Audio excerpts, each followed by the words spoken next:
All right, my wife says it's okay to talk now, Joe. Very good. Very good. I'd like to welcome everybody here. We're going to turn the mic over to Joe Snide for a bit in a moment, but I have 2 pages that I do at every stop here, so I'd like to have them be a little different each time. Okay, So. very good. So first we'll introduce our woodman officers. We got Jeannie Bushy here. We got Dave Blix. We got Dale Ann Walter, and somewhere we've got Steve Walter. Anybody else from the woodmen here? No, we're here to dedicate this. And we have village and county officials and various historians. I'll let Mr. Joe Snide, the town supervisor, tell us who's here from the town and say anything else he wants to say. Very good. Well, it won't take long. First of all, I'd like to thank everybody for coming out this morning.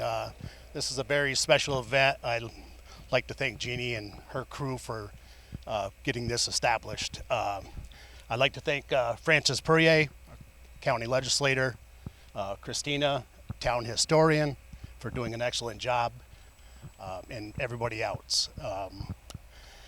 We wouldn't be here without the woodmen and all the hard work they put into it. So I will not take up all the time. At this time, I'd like to introduce Jeannie Bushy and have her say a few words.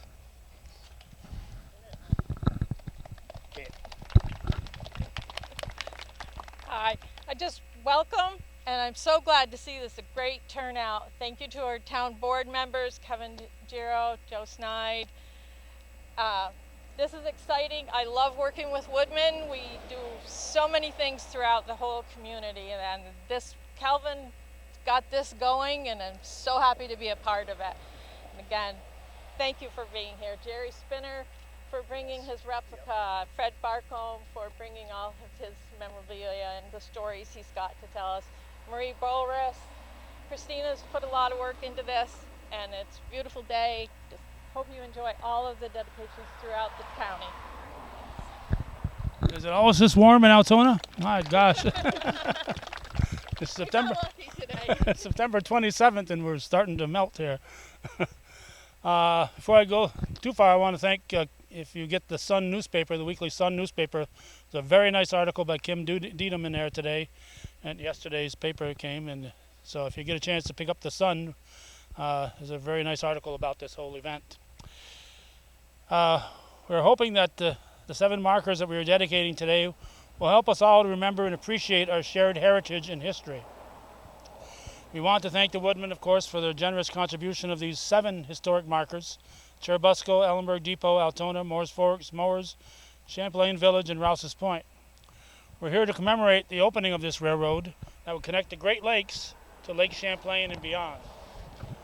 The original script on these historic markers that we ordered had the date September 28th, 1850, 175 years ago. So that's what we're commemorating today, is the 175th anniversary. They now say autumn of 1850. Fortunately, I caught the apparent error and contacted Catskill Castings within days of the first marker being cast. The first railroad company that was in the state of New York was chartered on April 17th, 1826, under the name of the Mohawk and Hudson Railroad Company. It was constructed 16 to 17 miles from Albany to Schenectady. I say 16 to 17 because one historian says 16, another one says 17. I'm not going to go out and walk it to verify either one of them. According to historian Jim Shaughnessy, the Northern Railroad idea was first suggested in early 1830. 20 years later, here we were. In 1850, as probably many of you, if not all of you know, there was no town of Altona. It was incorporated in 1857 and came off of Chazy. The 1856 map that I've looked at says Aaronsburg was a hamlet in this general area right here. Over the years, the town of Altona was busy with railroads, with creameries in Forest, Irona, and Altona.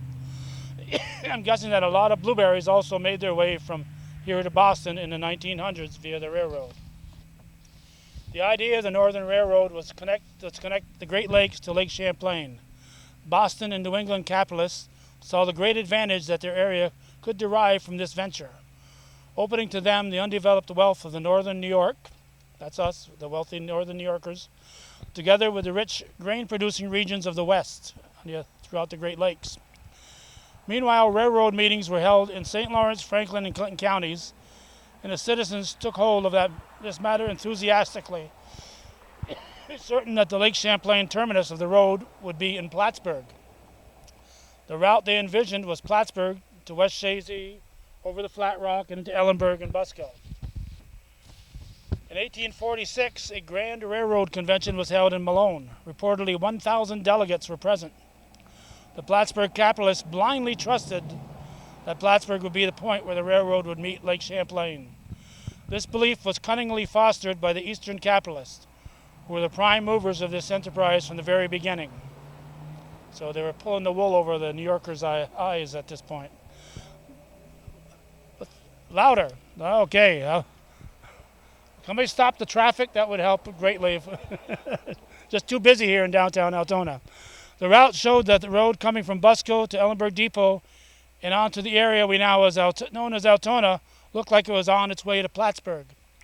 It wasn't until it was too late that they discovered that the railroad was going to make a turn and head back north to Centreville, Moore's Forks. So that's why it makes that big turn here and heads back north. Originally, the Plattsburgh and the New York City folks thought it was heading south. And from there on to Rouse's Point. Actually, the distance to Lake Champlain by taking that route is roughly about the same as it would be if the line ran to Plattsburgh.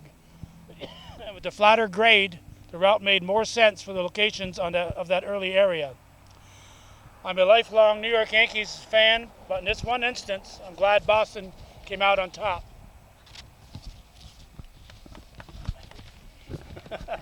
Sounds like a Boston fan over there.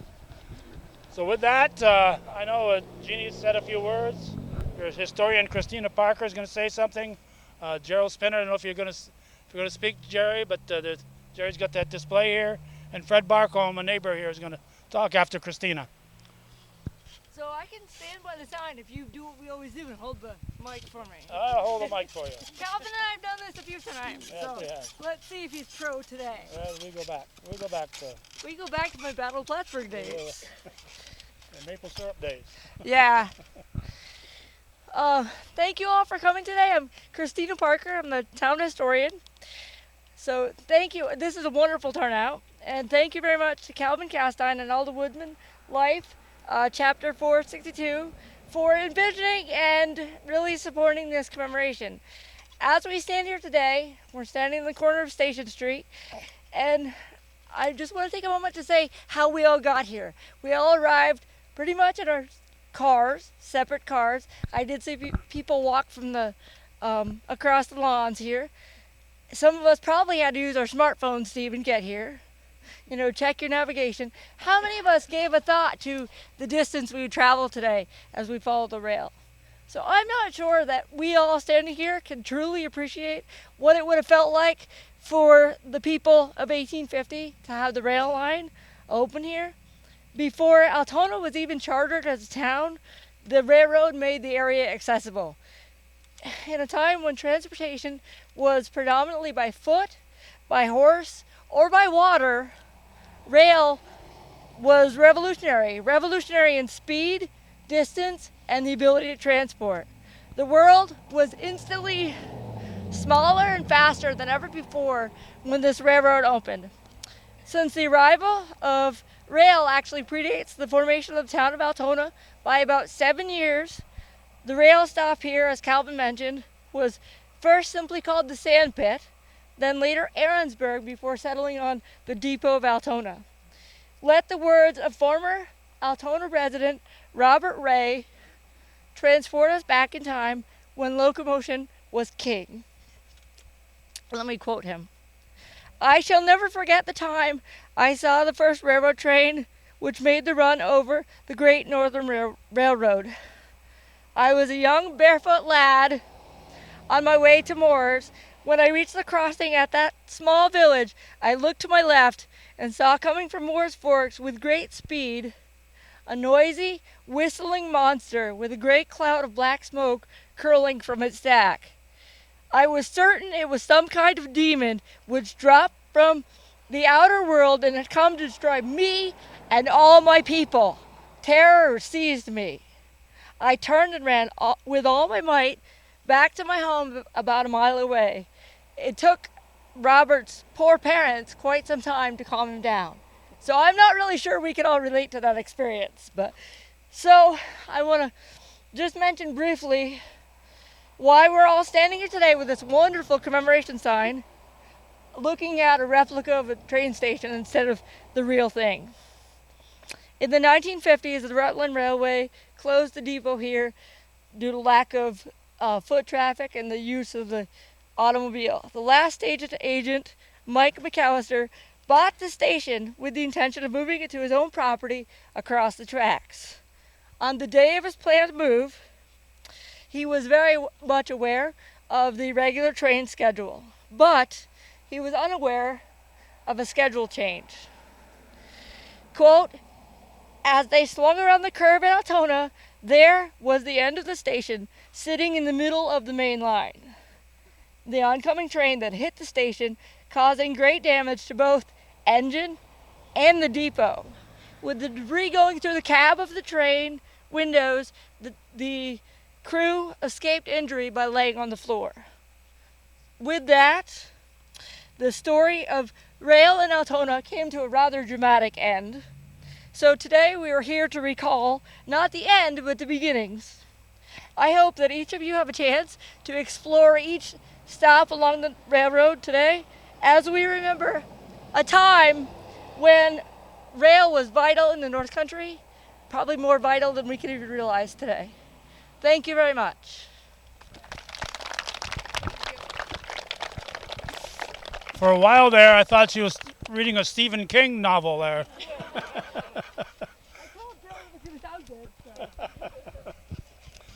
We have Jerry, did you want to say anything? Jerry, where'd Jerry go? No, thank you. Okay. Fred Barcombe. He's from the neighborhood. So you got to use your outdoor voice apparently because of all the heavy traffic here in Altona. Yeah. Want me to hold this for you, Fred, or you want to Yes. hold it? Yeah, hold it. Okay.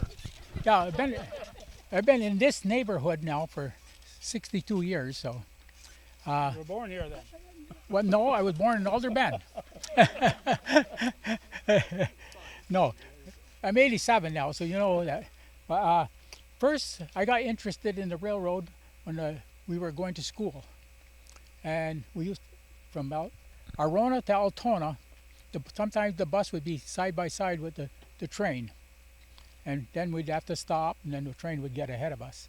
I don't ever remember the bus having to stop at the crossing here. But I remember one morning, look out, and there's the front end of the engine sticking out of the station. Now, the station wasn't totally really gone because part of that station was used to build a barn behind the house. So that's still there.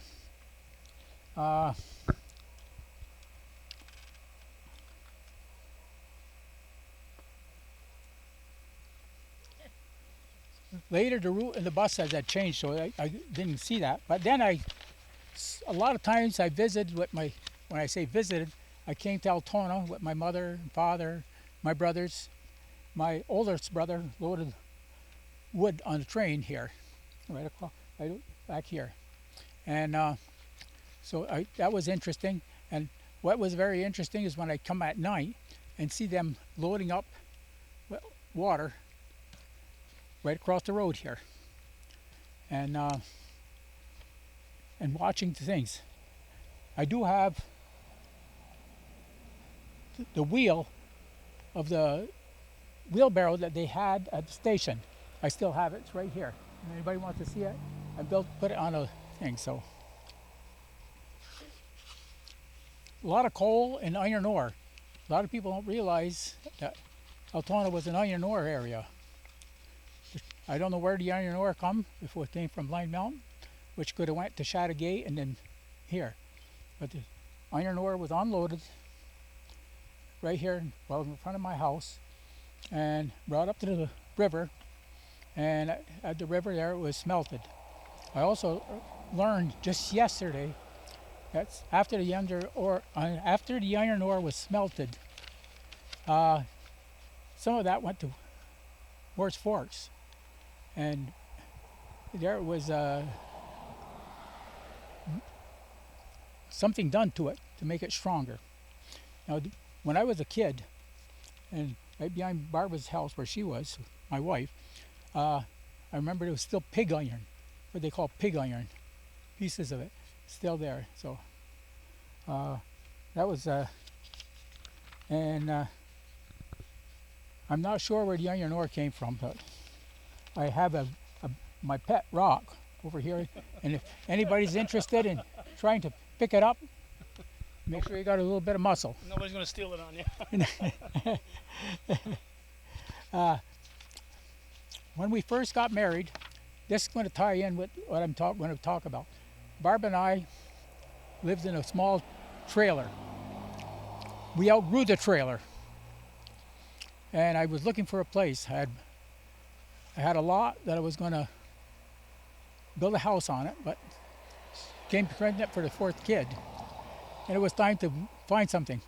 The house became on a hill here, came up for sale. So we made some deals. And I got to tell you, that first house is in California, but we never lived in California. Okay? Now I'm going to give you a hint now. The first that trailer was, and the lot that I had bought was used as the down payment for the house. And I bought the house on a hill. So, and I lived there for 42 years. I saw the last train go through here. The last 3 trains came here. They kept us awake at night because they'd always park right in front of the house, let it run all night. And on the third day, the last train that we saw was coming over from the east, and they were picking up the tracks. As the train got right in front of my house, I took a picture of my daughter, my oldest daughter, Debbie, and she was the last person on that train from Altona. I took a picture of her, and she was about 5 years old at the time. From there on, we shortly after they picked up the rails, the railroad became for sale. I put a bid in, and I got it. And from then on, all the things that you see around here, this stuff that I've been picking up out of the ground, I've had picked up coins, everything's under that ground, you know. Iron ore, a lot of coal. Matter of fact, my grandson picked up some coal a couple days ago at the river. The river was the lowest I've ever seen it, and picked some items up from the railroad that were still in the river. And that's years ago. So, well, when we bought the big house, the people that I bought it from moved to California. There's an it, okay? And so then we lived here for 42 years in the house. And then I moved to where the cattle, what they call the cattle yard, which is a knoll just back here. And we built the house on top of the knoll. The kids, there's a name for the knoll. It was a cattle yard, but my kids named it the mountain. They were always, and a lot of kids from the town here would call it the mountain because they'd go play on the mountain.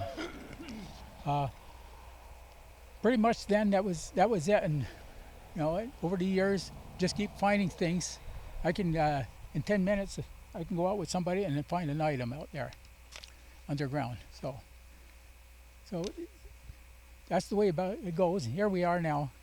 I've lived on a hill now 23 years, so been a long time. It's your neighborhood. Okay.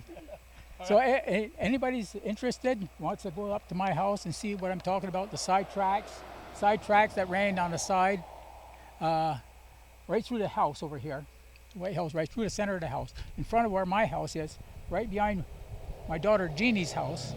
That was where the side track was. And you can drive a truck fully loaded on my lawn, and it's not going to sink. Because that's where everything else was done. Well built. Iron ore, whatever you would call it, is under there. And a lot of Altona rock. Okay, thank you. Give me some flat rock. Okay, thank you, Fred. All right. He brought his fan club with him here. I see that. You brought your fan club with you here. That's my granddaughter. Matter of fact, a great granddaughter. All right. I'd like to mention I used to live in that house when I first got married. And behind those cedar trees is the big water tower. They Oh, yeah, built those for that's what I want to show the water people. tower. I don't know if I want to show up. Okay. Right behind those trees right there, there's a whole bunch of concrete pillars. That's where the Water tower was. water tower was, okay? Now, the water tower isn't totally destroyed because part of the water tower is also built in a barn. And very, very plain. When you look at them, you can say, yes, that was come from that water tower. And the spout was right here across the road, where, about where that red truck is where the water spout was, that where they loaded the train. And I used to like to watch them load the trains when they came here. So, and there was 2 sets of tracks here, because this is where they met. So the trains would meet here. And you'd have to pick up cars, and you got to. Yes. Yep, they pick up stuff, and but they could meet. You know, trains going Right. both each way. Right. They could meet here. So, and that was gone when I moved here. There was only one rail, the side rail on the side, and the extra rail that was gone. And when I bought the property from the road here to the Joe Wood Road. Wow. So, and I sold little pieces of property to other people that wanted. So that was it. So if anybody's interested, I'll show around Sure. certain things. And if people watching on video, stop in anytime. Right? Right, Fred? Yeah. Oh yes. Yeah. 3 3:00 in the morning, doesn't matter. You're leaving the rainbow, stop in and knock on Fred's door. 3:00 in the morning. That's negotiable. You may charge extra for that. All right, I don't want to leave anybody out here. Is there anybody here that would like to say a few words, historian or whatever? Put your hand down, scratching your ears like being at an auction. You can't. Yeah, we have somebody here. We have a volunteer. Step right over here, right in front of the sign, sir. Nice and loud. And your name? Name's Carlton. Trudeau from Altona. We're not going to square dance. Well, yes. Not until Tuesday. Okay. Okay.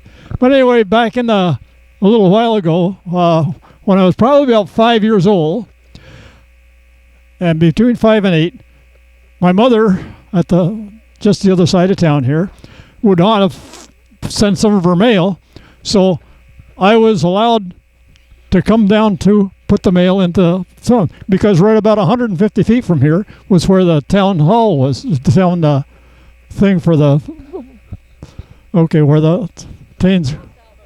Yeah, post office. That's the word. Okay.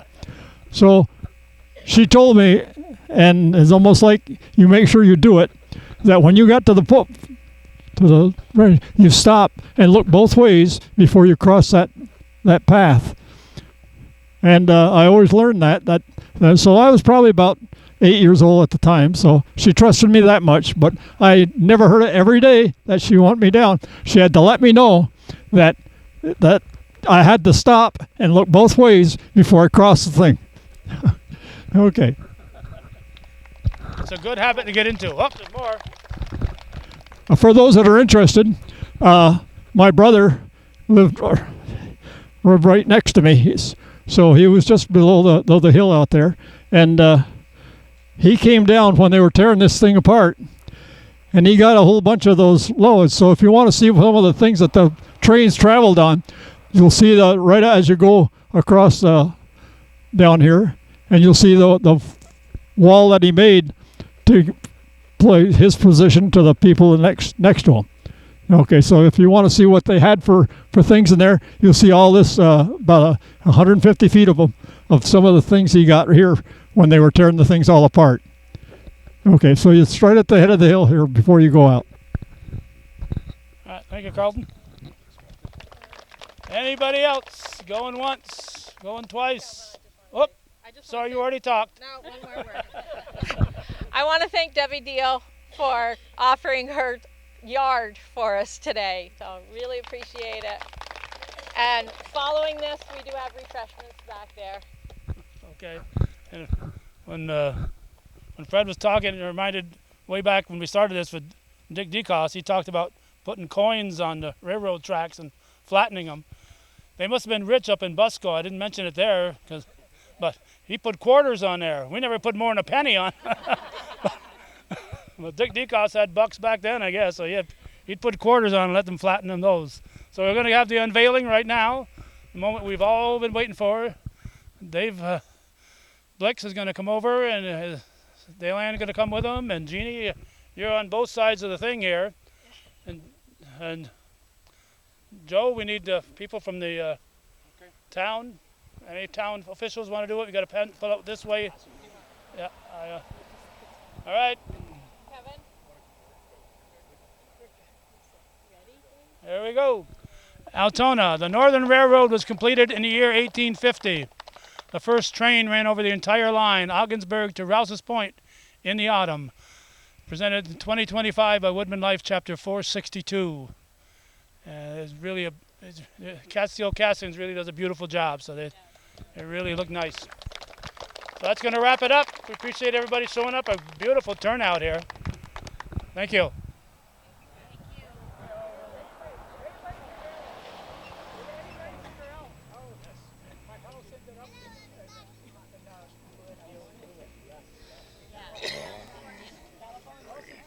All right, Judy's checking out the crowd here.